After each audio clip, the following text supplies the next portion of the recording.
গুরুতর অসুস্থ হয়ে হাসপাতালে ভর্তি শ্রুতি দাস। কী হয়েছে তার বিস্তারিত জানতে ভিডিওটি দেখুন।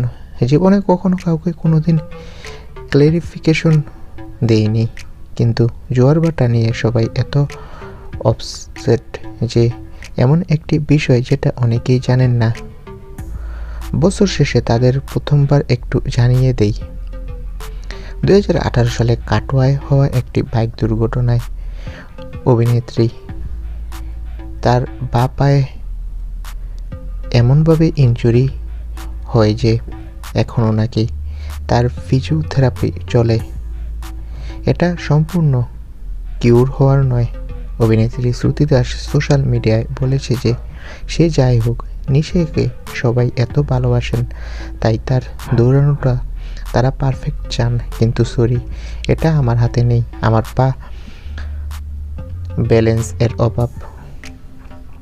তবে সম্প্রতি শুটিং স্পটে গুরুতর অসুস্থ হয়ে পড়েছেন তিনি।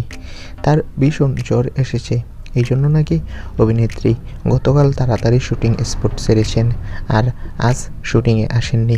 তো বন্ধুরা, তোমরা সবাই নিশা মানে অভিনেত্রী শ্রুতি দাসের জন্য দোয়া করো, সে যাতে দ্রুত সুস্থ হয়ে ওঠে। ধন্যবাদ ভিডিওটি দেখার জন্য সকলকে।